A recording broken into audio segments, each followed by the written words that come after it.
Hello, everybody. Welcome back to another episode of Tea Break English Club podcast. I'm Finn. And I'm Carl. And today we are going to be talking to you a little bit about some sports that are very popular here in the UK. Yeah, so me and Finn were just chatting this morning, and he mentioned that he's in Cardiff and something called the Six Nations is on. And I know it's rugby, but that's about as much as I know. I only really know football. But yeah, we decided Finn could talk a little bit about rugby. I could talk a bit about football, and then a few other sports that originated in the UK. So go on then, Finn. Tell us a little bit about the Six Nations and rugby in general. Yeah, I'll talk a bit about the rugby because I know nothing about football. So, the Six Nations, well, the opening game is today. Well, at the time of recording. So it is Friday right now. So last Friday was the first opening match of the Six Nations, and it is France versus Wales. Six Nations. Who are the Six Nations that participate in the tournament? It is England, Wales, Scotland, France, Ireland, and Italy. And in the world of rugby, France and Ireland are really good. Italy and Wales are pretty bad.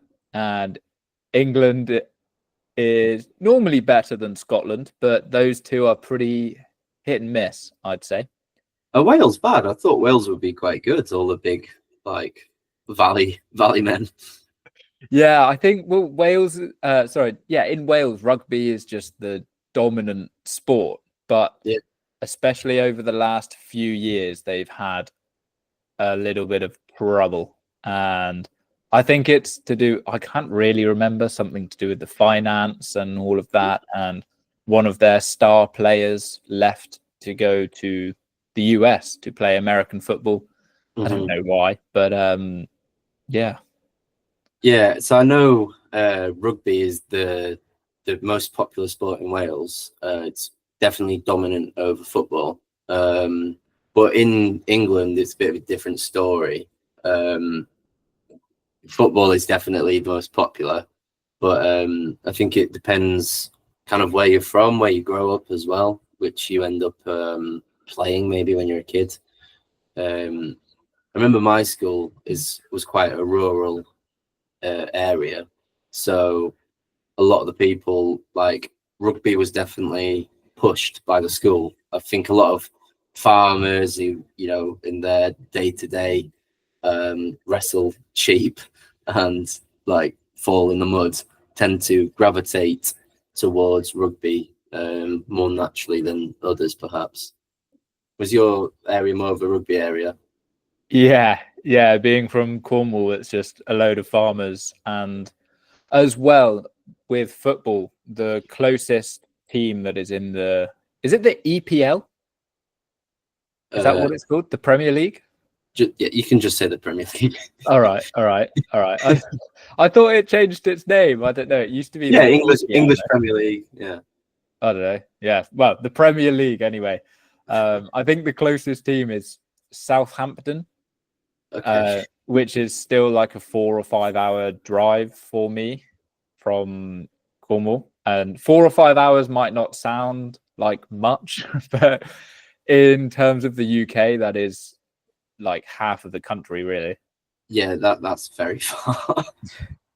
Yeah, so because there are no big teams near us, nobody really supports it or follows it. And yeah, most people are rugby people, I guess, like both playing it when we're younger and being fans of it now. Oh, so Cornwall's quite a rugby region in general. Yeah, I don't know how the county competitions work, but I know that Cornwall has been pretty successful quite a few times. Cool, that's nice. But that's all I know. And yeah, well, with the Six Nations in Wales, one of the real good things about it being that's kind of small, almost, well, because it's a small country, it's like a concentrated community of passionate rugby fans. And Cardiff being the capital city, it gets pretty good on game day, especially when it is in Wales, when they are playing in Wales, because the stadium is just pretty much in the city centre. So town is packed. Yeah, I've been to Cardiff once or twice, and I remember it being pretty lively just on a normal weekend. So I imagine with all the rugby there, bet it's going crazy. But yeah, I mean, speaking of which, like when there's a football game, like my memories of this. So when I'm a fan of Manchester City, and when I was a kid, I used to go to watch the football games in the stadium every week. So I'd go down to Manchester with my dad and my brother, and it was just so good because you'd get into the centre of town, and the walk from where everyone would like park or get the tram or bus or whatever, it would just be like a sea of people all walking up to the stadium, all wearing blue. And it was so good. And we were rubbish back then as well. And now we're like world famous. So yeah, I mean, yeah, going back, I think football is probably the most common, like most commonly understood sport in the UK. I think it's probably very easy to do. Like all you need is a football and your feet. I think rugby even came from football, didn't it? I think it was a lad in school once who picked up the ball and just ran with it instead. Yeah, but that is exactly what happened. He just picked it up and everyone was shouting at him. But then I think some people started to join in, and then the rules kind of developed over time. And it's a very complicated game, especially if you're watching it for the first time. And they're always updating and changing rules and regulations and stuff. So yeah, it definitely gets pretty complicated. Like even I watch it and sometimes I get a bit confused because they've recently updated a law. So it gets pretty confusing. Yeah, I've got no idea what's going on. I mean, do you think some of our listeners will actually know what rugby is? Maybe you should. It's pretty big in Argentina. Argentina are pretty good. Yeah. So Anna. yeah, pretty much. Well, for those, in case anyone doesn't know what rugby is, it's a ball shaped like an egg instead of being round, and you pick it up and run, and everyone tries to wrestle you to the ground, and that's about it, isn't it? Yeah. Well, yeah, pretty much. You can either give a very simple explanation or you just go down a rabbit hole of all of the rules. So yeah, that is the basic explanation. It's kind of similar to American football, just a lot better. And you can't throw the ball forwards. You can only throw it backwards. But that is all I will explain. Well, okay, so I think there's probably, talking about football, there's probably not that much new information we could say other than it originated in the UK. The UK is home to the oldest football clubs in the whole world. The city I lived in, Sheffield, having like one of them, I think the oldest. But maybe a fun little English fact as well to go with football. The phrase "back to square one," which is used quite regularly. You'd say, in everyday English, you say, so it's back to square one, which means you've started from somewhere. Maybe it's a thought, maybe it's an idea. You've progressed, and something's gone wrong, so you have to go back to the beginning and try again. And apparently, this came from English football commentators on the radio who used to divide the pitch into squares so they could describe to the people listening where the ball was, what was happening. And when the players passed it all the way back to the goalkeeper, who is at the end of the pitch, or the beginning of the pitch, you could say, this was called square one. And they'd say it's gone back to square one because the ball has gone back to the beginning of the pitch. So there is my fun English/football fact. Yeah, that I actually never knew that. That's pretty interesting. Because that is, yeah, like you say, it's a pretty common expression that we actually use. So if you're starting a project or something, if we put it in terms or context of business, maybe you're starting a new marketing campaign, but then something goes wrong, maybe somebody gets fired or your computer's broken, I don't know, something like that. Something gets messed up. You then say, oh, looks like we are back to square one. Yeah. So there you go. Probably if we're continuing on the theme of English sports, the big hitters, the main ones are probably football, rugby, and cricket. I'm personally not a fan of cricket. I think it's the worst of the three. I remember having to play it once when I was younger, and I thought it would be fun because everyone wants to whack a ball really hard with a stick. And probably 90% of the time, you're just actually a fielder, which is the people who stand around the edges of this massive pitch and have to catch the ball. And you honestly spend like 3 hours just stood around waiting, wearing these ridiculous white outfits. No, it's not for me. Yeah, it's not for me either, really. I think it's it's a fairly easy game. I don't know if you go to the beach or something and somebody has a bat and ball, it's quite an easy and maybe fun one if there's not many of you, but there is a lot of standing around when you are a fielder or you're waiting to bat, which isn't ideal. Yeah, I agree. So like, it's definitely quite fun on the beach with 5 people and everyone stood around quite close. And it's quick, but the big professional cricket games can last up to like 3 days, and they spend all day, each day of the game, stood outside. It's boring.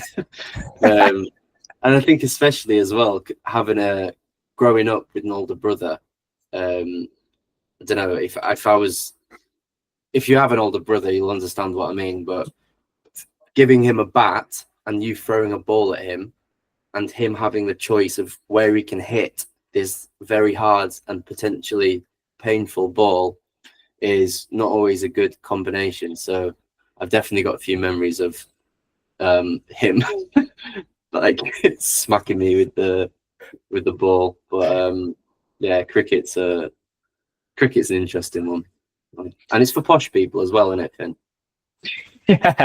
Yeah, pretty much. Yeah, I think the people that have the time to stand around and watch someone else hit a ball all day. Yeah, I think cricket is a traditionally very upper class sport, and as well, if you look at the countries where it's popular now, like Pakistan, India, the West Indies, like these places where cricket is now Australia, they're all kind of ex-British imperial colonies, and it's like that the upper class of British society that went, people in government or imperial officials who went to these places. They were the ones who took cricket with them. So yeah, I think it's definitely the roots of cricket are very, very upper class. So yeah, not really that fun for me. Yeah, it's definitely pretty clear to see what happened there with the history. But we've got a little fun fact for you all as well to do with cricket. And you said that the games can last up to 3 days. I think a test match, which I don't actually know what that is, it's like an international match pretty much. They are normally 3 days. But the longest ever was, I can't remember what year it was, but it was 12 days long. And it was between England and South Africa. And there was no winner. So the game should have continued, but England had to leave. Basically, they had to go home. So the match ended without a winner after 12 days. Yeah, England had to get their boat back home. And it was 1939, so I don't know if that's a significant reason that they had to go home in 1939. Yeah, I wonder, maybe it was more than just being late for the ferry. Yeah, it'd be very bad timing. But yeah, probably the polar opposite of cricket would be darts. And darts, I think, has become, it's just got a lot more publicity in the UK because of a certain man called Luke Littler. Luke the Nuke. Luke the Nuke. I think, well, how old is he? 17? I think he's just turned 18. So when he first kind of rocketed to fame, he was 16, but he was turning 17 like a month after. Yeah. So so darts is famously a pub game. In pubs across the UK, you'll find darts boards, and they're, you've probably seen them. They're round targets, and you have these little kind of like arrows almost that they're called darts that you throw at the board, and depending where you hit, you get a certain amount of points. And Luke Littler is only 16.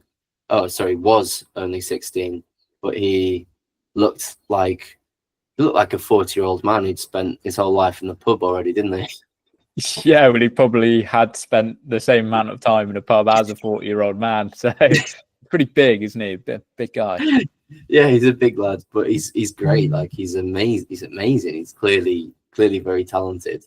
And yeah, I think it's very funny with seeing him and the success he's having, because he's just a very kind of normal, like, working class, kind of shy lad, who's clearly just been playing darts in the pub and is just like gifted at it for some reason. So he's a bit of a cult hero in the UK at the moment. Yeah, he's the people's champion. And I think, people like darts because it kind of is just that working class, where the roots are from the working class. You go down to the pub and there's a dartboard, like you said. So it's just incredibly accessible and easy to do. You just stand there by yourself. You could stand there for hours just throwing darts and counting numbers, crunching numbers, we could say.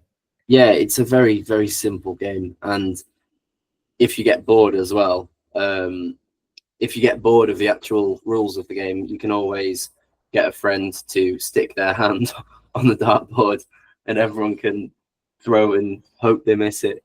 So yeah, it's a great game. Final fun fact: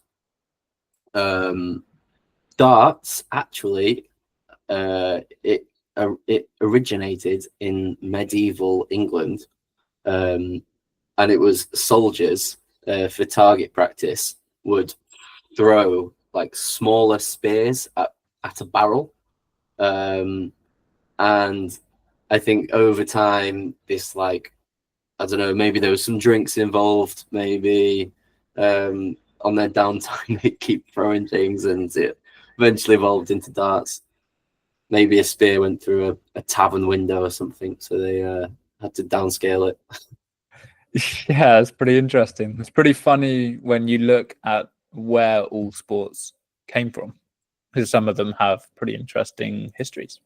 But Yeah, yeah, exactly. that's a pretty good place to finish up, I think. A nice fun fact for you all. Yep. One to think about. Yeah.